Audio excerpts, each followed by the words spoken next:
प्रत्यक्षं शिवरूपिणं शिरसायोज्य पीठस्थं मुक्तिकामार्थसिद्धिदं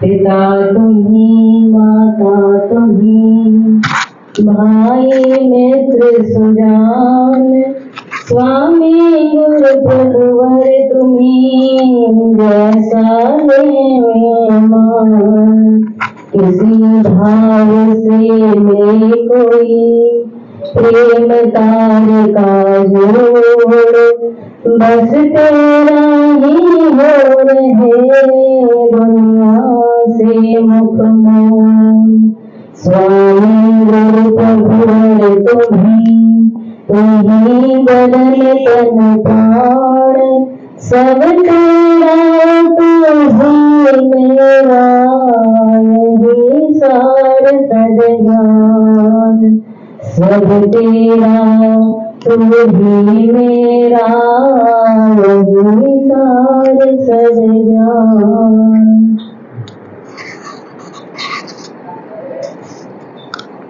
श्री सद्गुरु भगवान जी के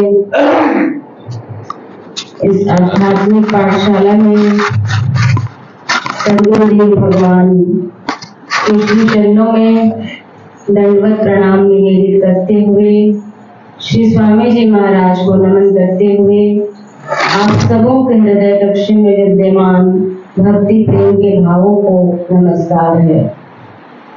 गुरुदेव भगवान की हम जीवों पर असीम अनुकंपा है कि उनके इस आध्यात्मिक विद्यालय में बैठने का सौभाग्य हमें प्राप्त होता है। किसी विद्यार्थी का बहुत ही अच्छे स्कूल में एडमिशन हो जाए और वह दत्तचित होकर पढ़ाई नहीं करे तो उसे सफलता नहीं मिलती।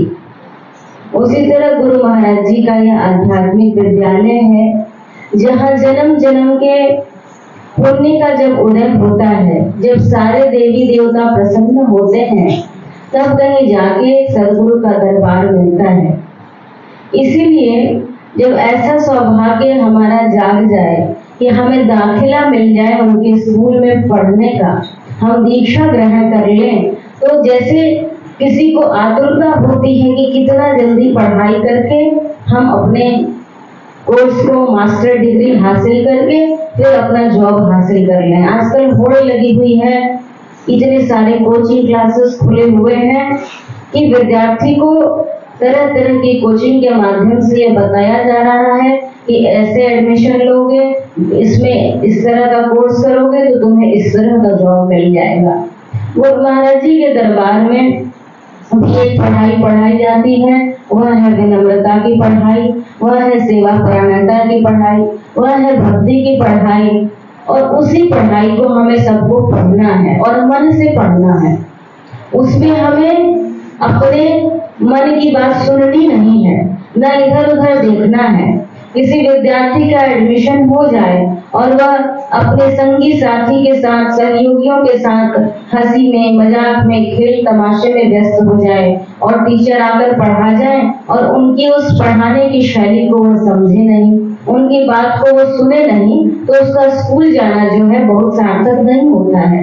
उसी तरह जो ये सत्संग का क्लास सदगुरु सुनाते हैं गुरुदेव के माध्यम से, उनके श्रीमुख से, या जो सदगुरु की पीठ द्वारा हमें जो सामर्थ्य प्रदान की जाती है बोलने की, वह उन्हीं का महाप्रसाद होता है। किसी के मुख से कुछ भी बुलवाया जाता है, इसका मात्र इतना ही उद्देश्य है कि हम इस बात का चिंतन करें कि हम यहाँ क्यों बैठे हैं, क्यों हमारे ऊपर इतनी बड़ी कृपा हुई कि गुरु महाराज जी ने हमें अपने दरबार में बुला लिया। तो हम कहा जाता है, जब कोई स्टूडेंट पढ़ाई पे ध्यान नहीं दिया जाता है, जब टीचर्स कहते हैं कि ठीक है तुम घर जाके नहीं पढ़ते हो, कम से कम जितनी देर क्लास में बैठो उतनी देर तुम अपने मन को एकदम कंसंट्रेशन से भर लो, उसको एकदम एकाग्रता के साथ सुनो कि क्या टीचर पढ़ा रहे हैं, वो क्या बोल रहे हैं। उनके लेक्चर को भी अगर तुम अच्छे से सुन लोगे, ग्रहण कर लोगे, तो उतना भी तुम्हारे लिए काफी है।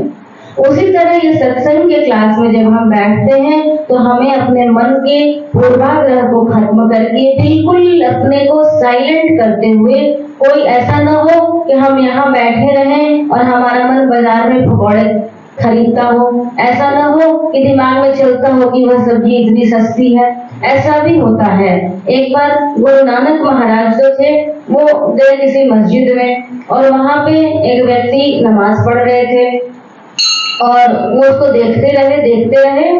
तो उन्होंने कहा कि वो किसी तरह से उन्होंने उसे छेड़ा कि क्या नमाज पढ़ रहे हो, नमाज तो तुम पढ़ नहीं रहे हो। तो उन्होंने उसको डिस्टर्ब कर दिया, थोड़ा सा उसको गुस्सा आया, कहा कि मैं नमाज पढ़ रहा हूँ, तुम्हें कैसे लगा मैं नमाज नहीं पढ़ूं, कहा कि तुम तो घोड़े खरीद रहे हो। और उसे बड़ी हैरानी हुई, सचमुच वह सोच रहा था कि जल्दी जल्दी नमाज में पढ़ लूं और जाके बाजार में, आज घोड़ों का बाजार लगा है वहां घोड़ा खरीदूं। कहा ये कैसे आपको पता चला? बस पता चल गया। तो जब जितनी देर हम बैठे, it is not that how long you live, it is that how you live. यह जरा भी इस बात से फर्क नहीं पड़ता कि हम कितने दिन से हैं, इस बात से फर्क पड़ता है कि हम कितनी सेवा करते हैं। यह बिल्कुल नहीं मैटर करता, यह सेवा ये करता है कि हम कैसे सेवा करते हैं।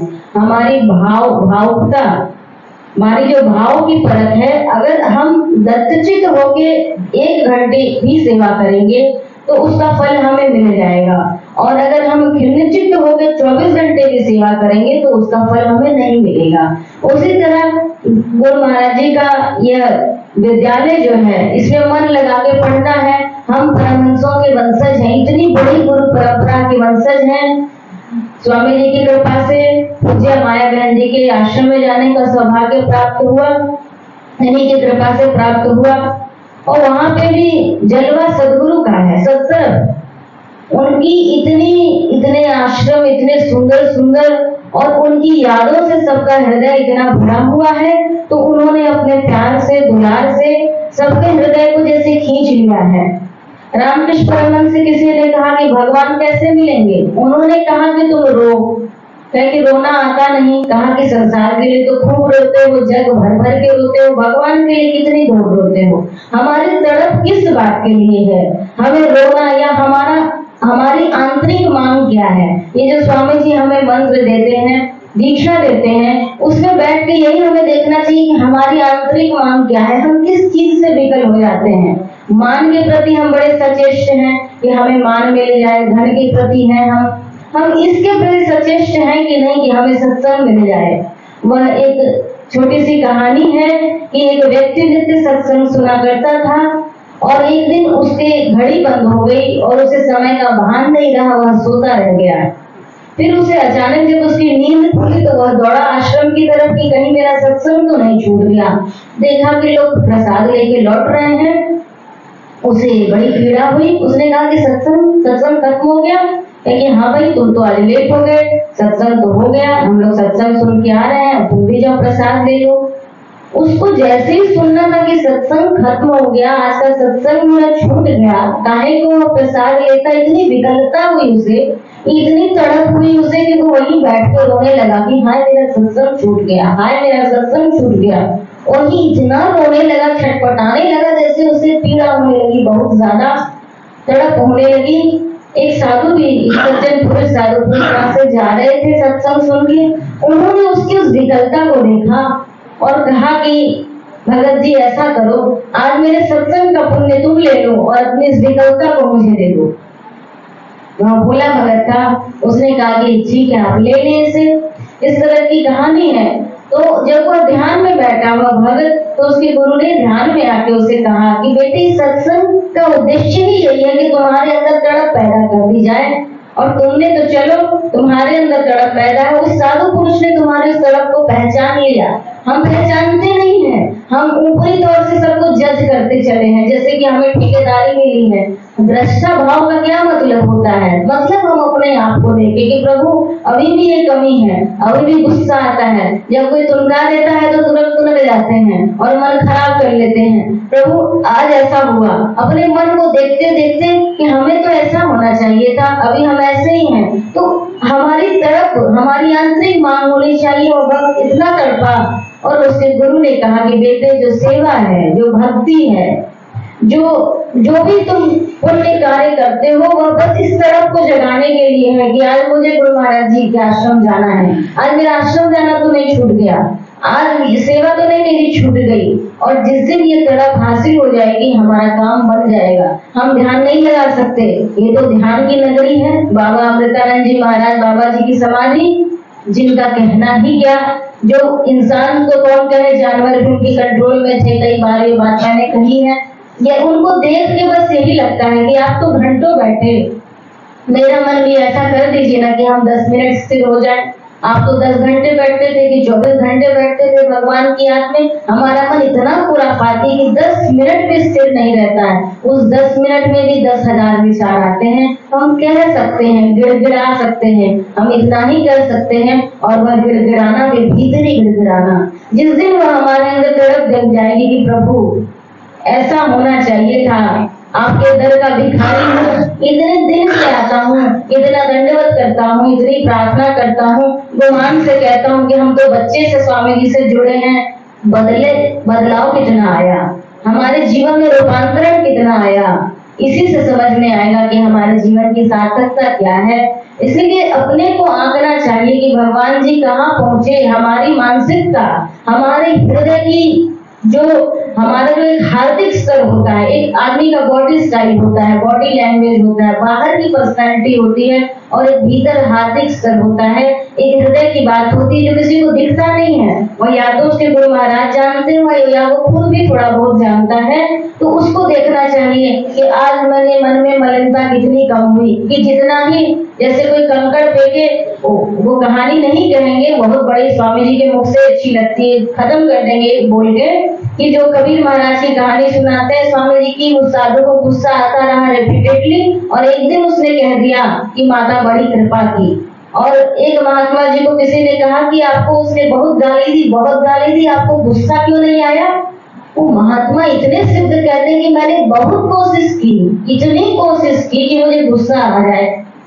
मैंने भी सोचा कि ये तो अब हद पार कर रहा है, अब मुझे गुस्साना चाहिए, अब मुझे गुस्सा करना चाहिए, लेकिन गुस्सा करने का स्वभाव मेरा इतना खत्म हो गया है, मैं भूल ही गया कि गुस्सा किससे करते हैं। और हम खुद बोलने वाले गुरु महाराज जी के दरबार में कन्फेस करते हैं कि कोई एक लाइन मेरे विपरीत बोल जाता है, 10 मिनट नहीं 10 घंटे के लिए मन खराब हो जाता है। ठीक है, वो बड़े महापुरुष थे, हम भी उनके बच्चे हैं, ऐसा नहीं होना चाहिए। 1 मिनट कोई कुछ जरा विपरीत बोलता है तो विष जैसा लगता है। क्यों लगता है? क्योंकि मन में अभी गर्मी है। तो हमारी इसी गर्माहट को हम साधु बनने चले हैं, हम भक्त कहलाते हैं। और साधु आश्रम वासी ही नहीं, जो भी स्वामी जी का बच्चा है, चाहे वो गृहस्थ में हो चाहे साधु वेश में हो, उसका मन उनमें क्या है? उनमें विनय भाव है। हम देखते हैं पूज्य माए बहन जी के प्रति या अपने अन्य गुरु भाइयों के प्रति या मुनि बाबा और स्वामी जी का जो परस्पर प्रेम भाव है, वह देख के हमें शिक्षा लेनी चाहिए कि ये लोग कितने बड़े हैं। कहाँ जाएंगे हम बड़ी बड़ी बातें करने? तो इनमें जो विनय भाव है, इनमें जो एक ठंडापन है, वो हमारे में नहीं है, विशेषकर नहीं है। इसलिए ऐसे भी साधु में कि कहते हैं मैं भूल गया कि गुस्सा कैसे किया जाता है, और हमें तुरंत याद है, अरे हमको ऐसे बोल दिया, हम भरा हुआ, हम क्या है भाई? कुछ नहीं है, छोटी सी औकात नहीं, पानी का बुलबुला नहीं है इंसान। गुरु नानक देव ने किसी राजकुमार को कहा, बैठे हुए थे सत्संग में, किसी महल में आयोजन था, तो राजकुमार खड़ा था। उन्होंने कहा कि पानी ले आ, और उसको लगा कि अरे मैं राजकुमार, मैं पानी ले आऊंगा। और उन्होंने उसे कहा कि आप पहचानते नहीं है मुझे क्या? उन्होंने देखा कौन है भाई, इंसान ही तो है तू, देख हाड़ मांस का पिंड, और क्या? कहा मैं राजकुमार हूँ, मैंने आज तक किसी को पानी नहीं दिया। गुरु नानक देव क्या चीज कैसा नापाक हाथ है तेरा, तूने किसी को पानी नहीं दिया आज तक? साधु की दृष्टि ये है, हम क्या है, राजकुमार हैं कि राजा हैं कि बड़े पोस्ट पे नहीं, उनको दिखता है कि तुम भी हाड़ मांस के पुतले हो, इससे ज्यादा कुछ नहीं हो। साधु की गजब दृष्टि होती है। तो हम साधु के संतान हैं, हम संत संतान हैं, हम गुरु महाराज जी के बच्चे हैं। इसलिए हमारे अंदर की जो मलिन भावनाएं हैं, उसको जल्दी जल्दी खत्म करते हुए, यात्रा बड़ी लंबी है और समय निकला जा रहा है, 1 दिन 2 दिन 7 दिन 8 दिन, पता नहीं 15-20 दिन 1 महीने से हम लोग आए, कैसे समय निकल गया पता पता नहीं चला, और मन जो है वो वहीं पर है, स्थिर ठस बना हुआ है एकदम। मन मतलब 1 किलो 10 किलो, और मन ऐसा नहीं है, कहते हैं ना मन के अंदर मन के अंदर मन, एक मन नहीं है, 70 मन है। रावण का रूप 10 सिर था, हमारा शायद 100 सिर है, एकदम एक ही बार में 100 विचार उठता है। जब कोई कुछ कहता है तो इतना रिएक्शन होता है कि अगर पहले गुरु महाराज जी से किसी ने कहा था कि अब श्राप देने की शक्ति क्यों नहीं है, कहा कि पहले के लोग में ये ताकत थी, जब तक कर पाते थे उस पावर को। अब तो तुमको श्राप देने की शक्ति मिल जाए तो तुम किसको किसको भस्म कर दोगे, कोई ठिकाना नहीं है। हम भागवत सुनते हैं ना कि परीक्षित महाराज ने वो जो ऋषि श्रृंग थे या क्या थे, थोड़ा नाम में डिफरेंस समझ याद नहीं है, उनके गले में वो सांप डाल दिया था, उनके बेटे ने श्राप दे दिया।